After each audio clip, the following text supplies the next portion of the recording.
and they had a great time, and we're thankful for the blessings of the Lord on that camp. And Pastor Josh and Hope will be letting us know about all the things that went on up there, including Braden getting beat in basketball. That was one of the occurrences that happened by Luke, right?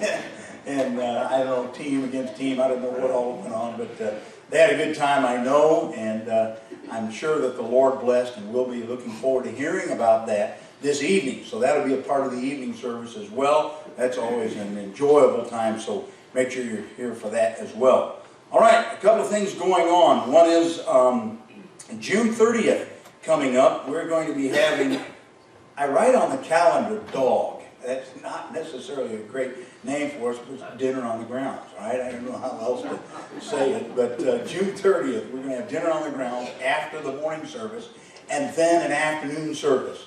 We did this during the winter months. We'll do it again on June the 30th, and enjoy fellowship together for lunch, and then an early service. So I want you to plan on that, June the 30th, and dinner on the grounds and fellowship. And we kind of got in the habit, it kind of grew over time, that dinner on the grounds and the afternoon meal really grew, and everybody really enjoyed it. The fellowship was wonderful.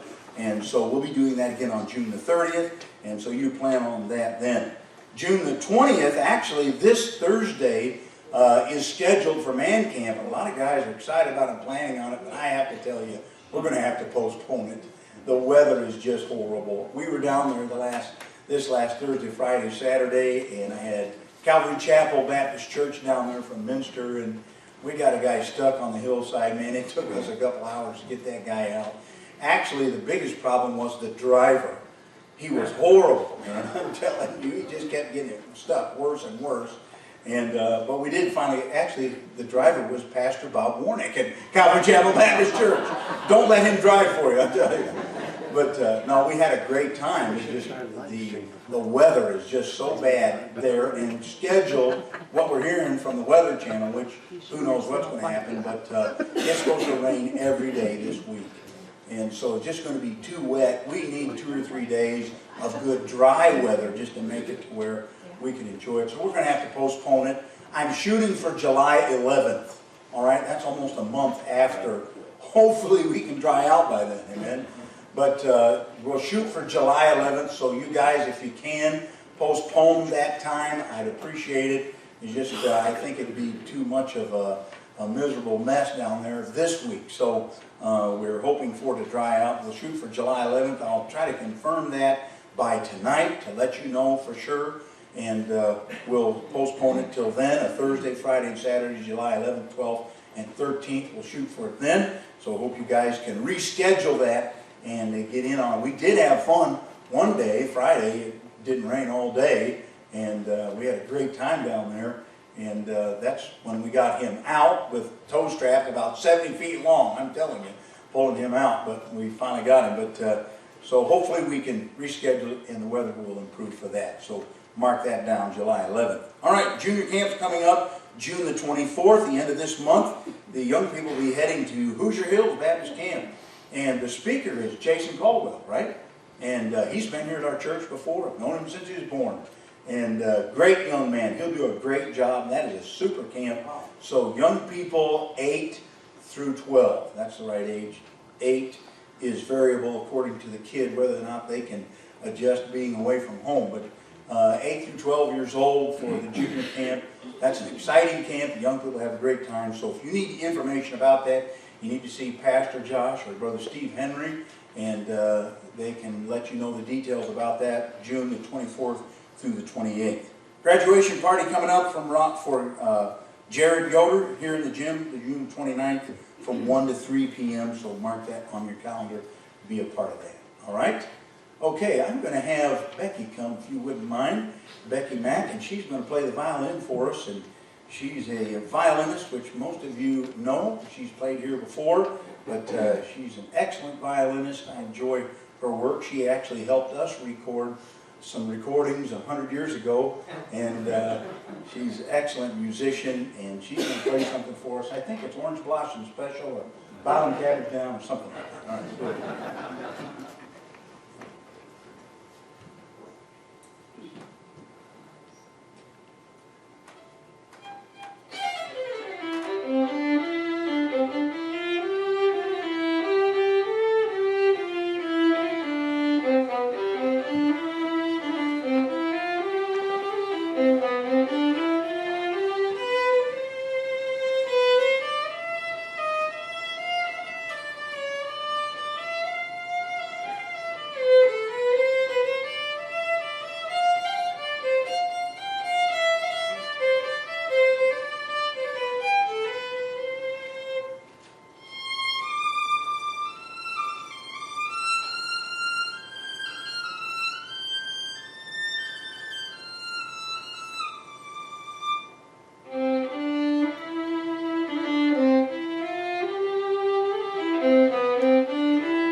Amen.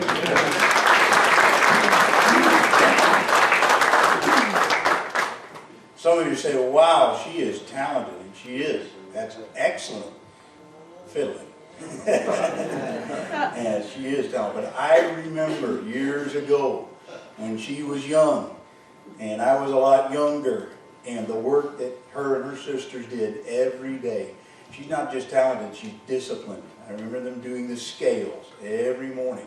How boring that was to listen to. But it paid off. You know what? That talent is not just talent, that's discipline. It's work, right? And so I thank the Lord that she stuck with it, and I'm sure that's a great asset to the ministry in Ivory Coast, and it always has been a blessing, and appreciate the work that Becky does. I wish you'd remember her in prayer. She's been having some neck issues, am I right? Some kind of neck problems, difficulty. In fact, I think, Bob, you flew her back to the States one time to be able to get some care because it was such a difficulty. Is it still a problem? Maybe not as much? It's managed. It's managed, all right. So do still pray for her that God would heal her and give her comfort out of that pain. We're so happy to have Bob and Becky with us, and Luke and Morgan as well. And I'll let Bob introduce all of them. And he's been missionary to the Ivory Coast for 24 years, right around there, something like that. We've supported them, remember them coming on deputation.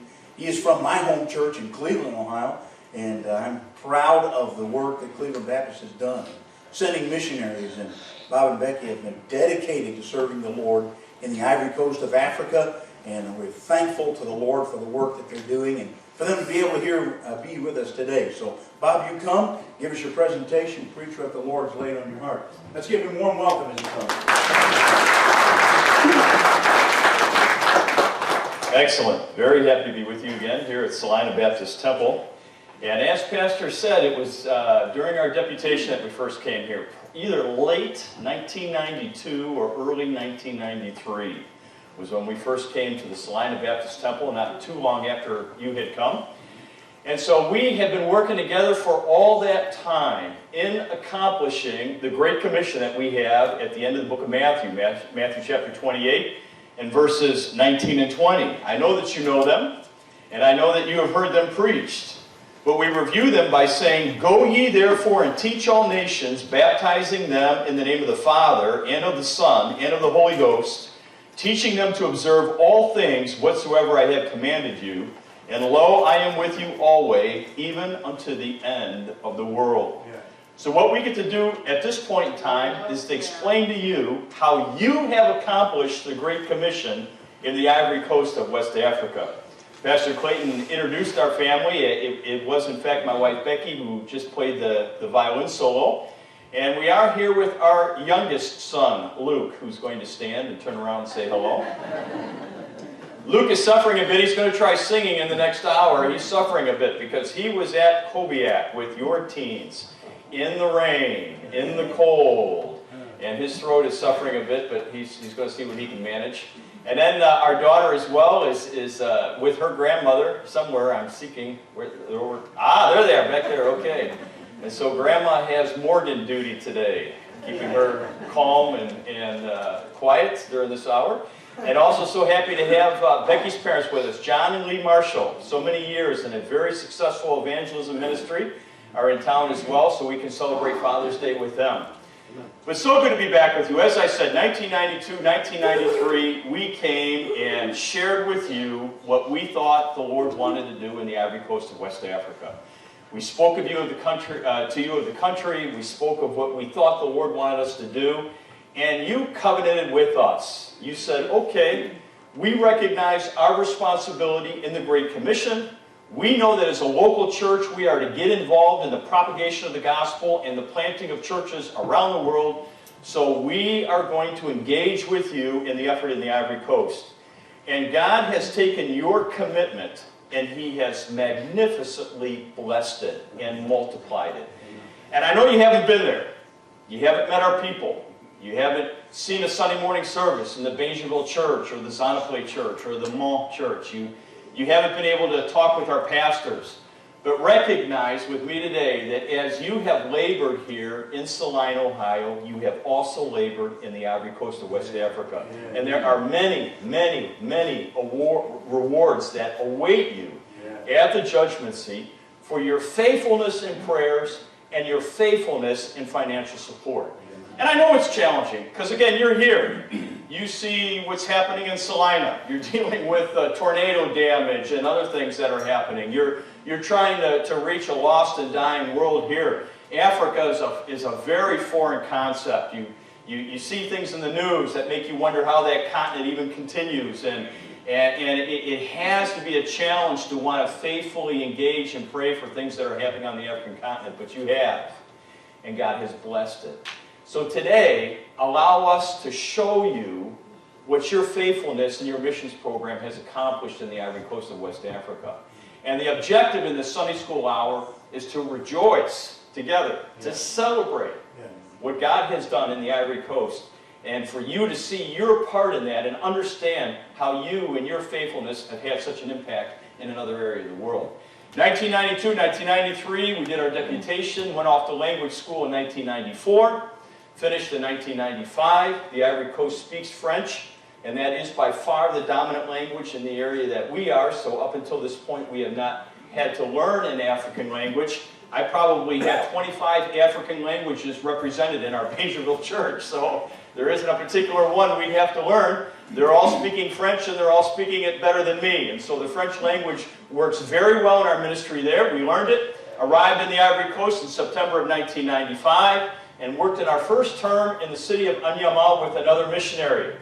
And you can know today that in the city of Anyama, there is an independent Baptist church that was established during that time, pastored by an Ivorian pastor who you helped train through the missions program of your church, who took that church in 2002 and has pastored it since that time. It is held true to doctrine. It is held true to good practice. It has a magnificent deaf ministry. It reaches out in other areas. It has planted 2 churches in and of itself. It has a missions program through which it is supporting 8 missionaries. The Anyama Church is fruit that abounds to your account. And the Lord allowed us to work with that in the first 4 years we were out there from 1995 until 1999.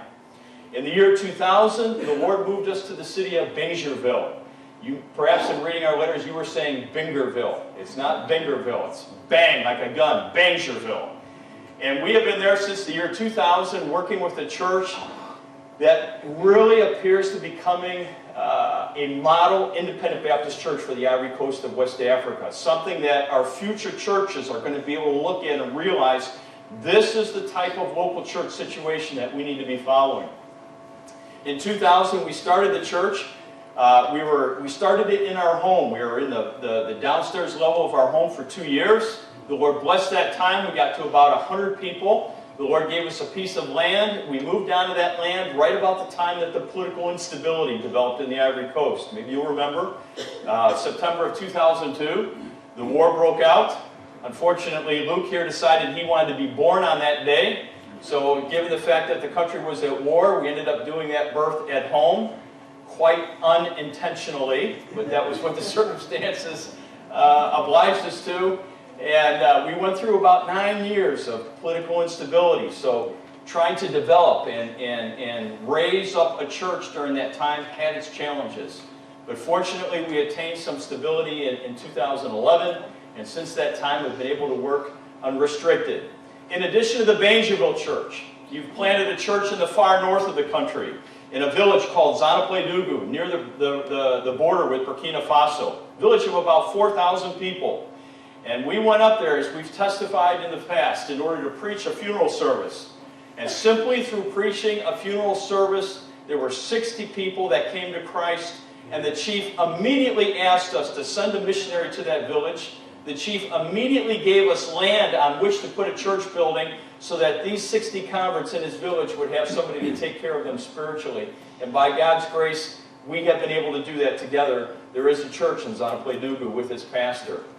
This particular term, we were contacted by a young man who had grown up in an independent Baptist environment, had left, moved away from his town, had been in Abidjan for years, wanted to return to his town. As soon as he got there, he began evangelizing. But as he looked all around, he realized there are no longer any good churches in my town. And he goes on the internet, tries to find somebody that can help him, finds a colleague of mine in France who tells him, if you're in the Ivory Coast, you need to get a hold of Bob Mack. He contacts me and we get together. His doctrine, his belief structure, and believe me, I know how to question to know what a guy's really thinking. We're absolutely in line with what we think and believe as independent Baptists. And we've been working with him now to take his believers and to bring them together and to plant a church there as well in the city of Mont. Again, this is all fruit that abounds to your account. Yeah. Now, what have we done as well by way of evangelizing? How have we tried to get our local churches to touch the different communities that they need to be reaching for the gospel? Because after our church had been around for a couple of years, I met with our men and I said, guys, we have not won any Muslims to Christ. And we got a bunch of them in this town. What are we going to do to reach the Muslims? Gentlemen, we have 12 villages around Bangerville. We haven't won a single villager. That's where the animism really is very, very steep, very, very concentrated. We haven't won any of them. We have youth in this town. Bangerville is a big high school town. There are thousands of kids that come from the interior of the country that stay in dorms to go to junior high and high school. What have we done to reach them? And the men of our church begin to get together and to determine different ways that we could reach these different communities. So we opened a literacy center. Why? Because in the Ivory Coast, 25% of the population is immigrants. And the vast majority of those immigrants are Muslim. From Niger, from Senegal, from Burkina Faso, from Mali. And that's where illiteracy is in the Ivory Coast. The Ivorians are pretty good about getting their children educated. But it's that Muslim immigrant population that has not successfully trained their children in reading and writing. So if you open a literacy center there, the demographics indicate to you that most of your students will be Muslim. We have them 4 nights a week for 2 hours. Yes, we're teaching them to read and write. As a matter of fact, 93% of our graduates pass the national literacy test the first time that they take it. But far more important than that, that's secondary. That's another reason. Far more important than that is that these Muslims hear the gospel every week that they're in school. And when we test them, we give them a Bible study. They have to read the Bible passage. They have to read the questions concerning that passage, and they have to write out their answers for those questions. So even in the testing process, they are getting the gospel. 2-year students do Source of Light Bible study materials for their homework assignments. We have activities where we're merging the church with the literacy center to get our church people integrated with these Muslims who are in our town. And God has greatly blessed that to get the gospel to the Muslim community in Bangerville. Sports programs for the youth. We were just talking about basketball. We use basketball at camp here in the States. We use basketball in Christian schools and other schools. We use sports as a means of teaching discipline to our young people, teaching them self-control, teaching them temperance, teaching them how to conduct themselves in different areas. We use it for evangelism. At Cleveland Baptist, we have groups that go out to parks and play ball in the parks and then evangelize those with whom they're playing ball. Youth, the sports centers have gone a long way. Every one of our players must complete the Source of Light Bible study materials concerning salvation, concerning the Bible, concerning God, concerning the Christian life. Amen. It's been an excellent means of reaching them. And medicine to reach the village. By God's grace, we've been able to go in with medicine, and in treating people with medicine, that has opened the doors, because the chiefs would not allow us in. The chiefs were clear. No, we know that you're against animism. We know that you're going to teach our people to repent from animism. We don't need that. We don't want that. Have a nice day. But now that we've gone in with medicine and treated them with medicine, it has broken down that barrier. And there are many churches now where we send in teams from the Bangerville church to evangelize, to hold church services. And typically on a Sunday morning, we have many that will make the big trip in from the villages to attend the Sunday morning service at the Bangerville church. So again, this is all fruit that abounds to your account. Amen. This is Celina Baptist Temple in the Ivory Coast of West Africa. You haven't seen it, but when we come home, you don't get to know all the time what's going on there, but you bowed your head and you said, Lord, be with the Mack family, help them in what they're doing, bless their ministry, and God has taken those prayers, He's multiplied it. You've given me your Faith Promise Missions Program. That money has absolutely made it to us. We've prayed and we've endeavored to use it so that the gospel is preached and so that churches are planted. And so today you get to see just a little bit of what that's all about. Things for which you will be rewarded at the judgment seat of Christ. Amen. So let's go ahead and get into that.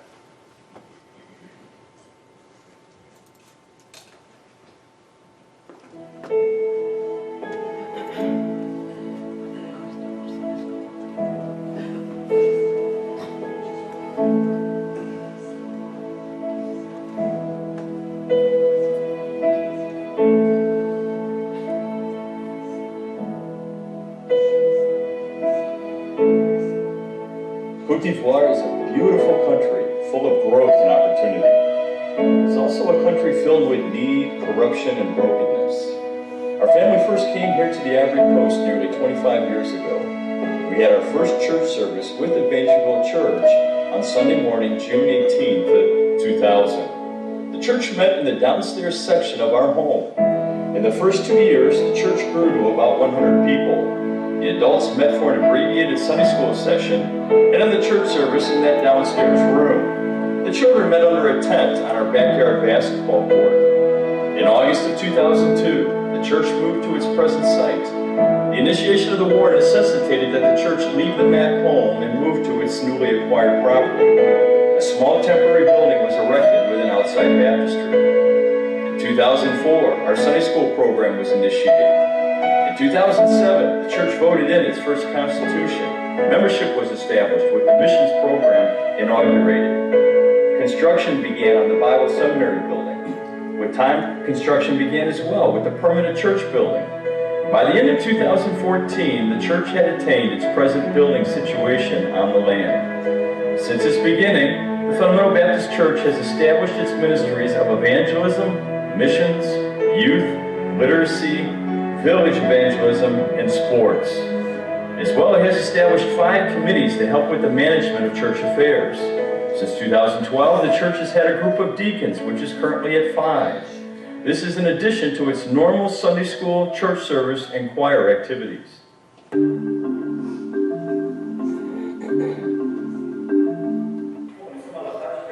The Fundamental Baptist Bible Seminary of Bangerville is an undergraduate and graduate school established for the training of national pastors and missionaries. The undergraduate program is the Fundamental Baptist Bible Institute. It has 3 programs: the pastoral program, the missionary program, and the general Bible program. The first 2 are 4-year BA programs, while the third is a simple 3-year diploma. The graduate program is conducted within the seminary, which intends to establish a program through a Doctor of Ministry degree. This graduate program will include a Master of Arts, Master of Divinity, and a Doctor of Ministry. This school is an early development stage, but intends to develop into a full undergraduate and graduate school operating according to the norms of such schools. It has already expanded to the point of providing yearly pastoral conferences for those already in full-time ministry.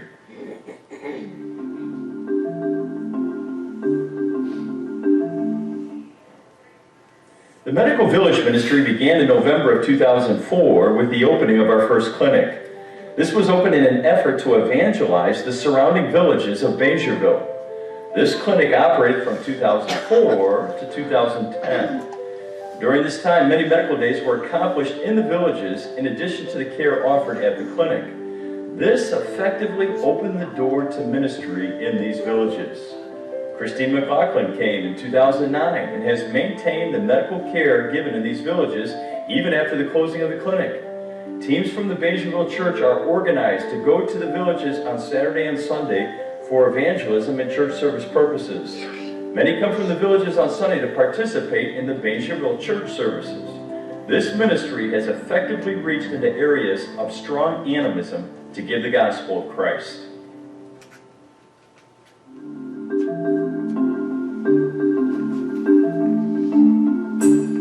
The Alpha Baptist Literacy Center began in the fall of 2000 as a church ministry to evangelize principally Muslims as well as other illiterate individuals. As well, this ministry has allowed our illiterate converts to learn to read and write so they can spiritually feed themselves from the scriptures. The Alpha Baptist Literacy Center has grown continually to a size of over 200 students ranging from ages 12 to 65. Our graduates have a 93% success rate in passing the National Literacy Test the first time. The national curriculum is used to teach, but Bible studies are used for homework and testing purposes. As well, there is an active evangelism program that goes throughout each school year. There have been many who have accepted Christ and joined our church. This education center has expanded to take those who have passed literacy to a 10th grade level. These night classes allow those who work during the day to continue in training to take the national BPC national test, which establishes a 10th grade knowledge. There are about 100 students in this program.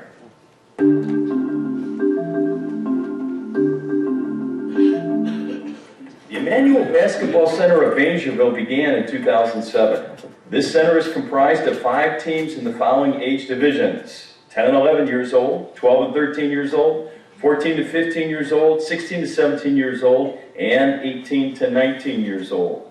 The center participates in the basketball season and tournament run by the Basketball Federation of the Ivory Coast. The Emmanuel Baptist Basketball Center requires its players to complete the Source of Light Bible Study series, which gives them the gospel and teaches them concerning the Bible and the Christian life. The center has effectively taken youth from many of the temptations of life and directed their energies in the sport of basketball and the study of the Bible. 2 of our teams have won national championships. Several of our players have represented the Ivory Coast on their national teams at varying age brackets. Many of our players have come to a saving knowledge of Christ.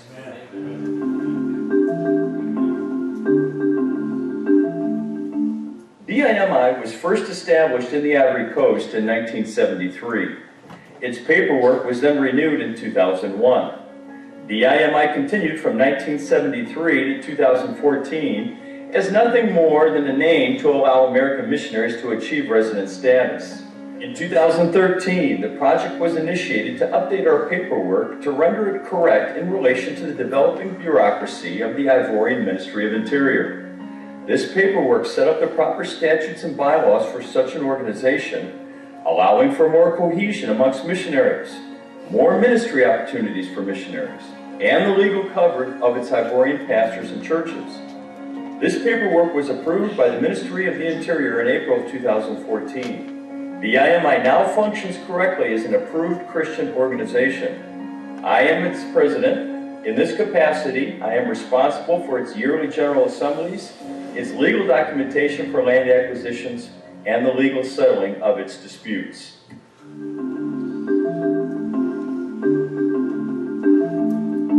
The The Fundamental Baptist Church of Mons began in November of 2016. Pastor Jean Gouet had a group of converts and was looking for help from fundamental sources to start a church in this city. Pastor Gouet now leads this work under the authority and supervision of the Fundamental Baptist Church of Baingerville. They have several baptized believers, they have recently acquired property, and will soon begin the development of that property.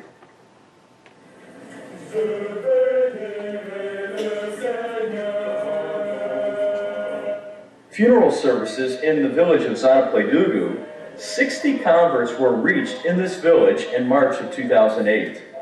These converts were edified by delegations sent from the Baingerville Church throughout the rest of 2008. In 2009, the Fundamental Baptist Church in Zanapledugu had its first church service. Groundbreaking for its church building took place in 2009. This work has been led by Sapane Koulibaly. He is from this village and speaks this language. This is a very simple local church in a simple village context. Its members meet to rejoice together in the worship of God and to learn from His Word. Sapane Koulibaly is a member of the Fundamental Baptist Church of Baingerville and is sent by that church to Zanapledugu to develop this church. He does so under the authority and supervision of the Fundamental Baptist Church of Baingerville.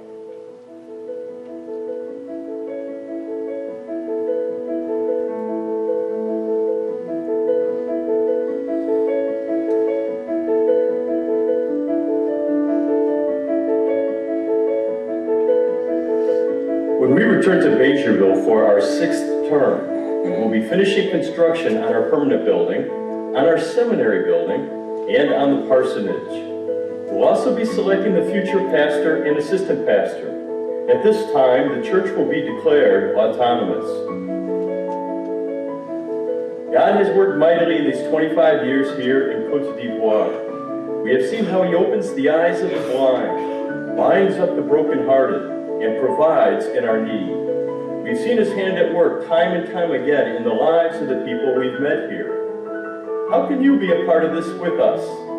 We are asking you to pray for these ministries as they continue to grow, as they continue to reach lost souls, and as they shape lives in our community here in Côte d'Ivoire.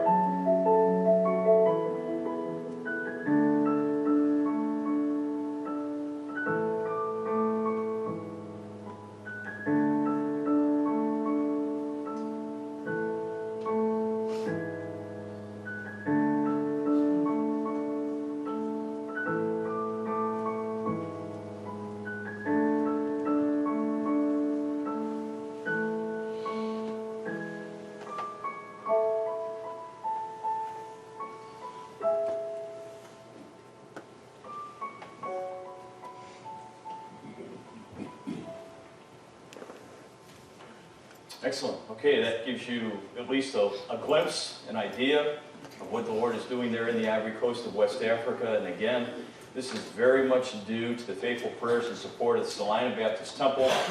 You guys have been involved since day one. You've been engaged with us. You've been helping us since the very, very beginning. And it's such a thrill to be able to come back and explain to you and to show you what your efforts here in your missions program have accomplished in the Ivory Coast of West Africa. There's just a couple minutes left. I thought if anyone had a question, we might be able to take 1 or 2 questions to clarify anything that you may have heard or seen today. Was there anything in particular that you would like to ask about the Ivory Coast, the ministry, the people, anything at all? No such thing as a stupid question. I've heard the only stupid question is the unasked one. Anything at all? Make that clear. Oftentimes, yes, Pastor. Just a clarification, you mentioned the languages, and you and I talked about that yesterday. The languages, there are many different languages, African there in Ivory Coast, so it's nearly impossible for you to cover all of those. That's correct. When you work in a city area, that is multi-ethnic. The Ivory Coast has 72 different ethnic groups.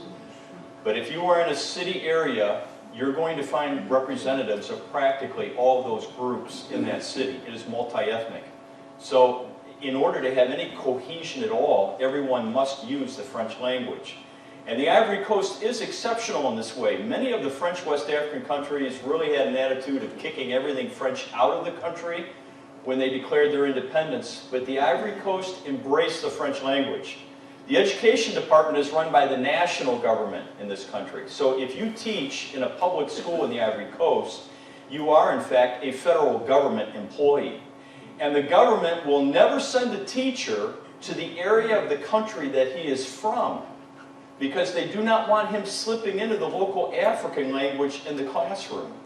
They want that everything that happens in the school be conducted in the French language. And as such, the kids grow up speaking French very well. The adults as well speak French very well. It is absolutely our language of ministry where we are. Again, 25 languages in our church. If I'm going to learn an African language, which one's it going to be? And it's only going to help a small percentage of the overall body. And so French is a magnificent tool for us. Yes, there. Any others? Very quickly, often people ask, Brother Mack, you said animism. What in the world is animism? Well, what are you dealing with there? That's extremely important because animism is the base religion for practically the entire continent. Animism. In animism, if there is one almighty God, he really is no longer interested in what's going on here. So we don't need to concern ourselves with that concept. What we need to recognize as animists is that there is a spirit world around us, and the spirits in that spirit world are absolutely affecting what's taking place here on the earth. Those spirits can, if they want to, they can inhabit inanimate objects. And so if we think an object has been inhabited by a spirit, we're going to worship that object. That's the theological structure. That's the belief structure in animism. That gives way to the practice of what's referred to as fetishism, perhaps better known as voodoo in the English language. In other words, if these spirits are able to affect what's transpiring here on the earth, maybe there's something I can do to influence them to do things that will be beneficial for me. So now I'm carrying out certain practices, certain rituals in an effort to convince spirits to help me with what's transpiring in my life. The only problem is there is never anything beneficial in animism or in fetishism without a corresponding disadvantage for somebody else. It is always evil in its content and in its expression. But that is the basis, the base religion for practically the entire continent, and it certainly is for the Ivory Coast. And so that is a mindset with which we have to work in presenting the gospel to them. Again, it's going to be a pleasure to be with you today. We're so glad to come back to Celina Baptist Temple. We look forward to the morning service and the evening service. But I hope that in the Sunday school hour, you've been able to join this theme of celebration with us as together we're able to see how the Lord used all of us to get the gospel of the Ivory Coast and to get churches planted there. Again, with all our heart, we thank you for your involvement in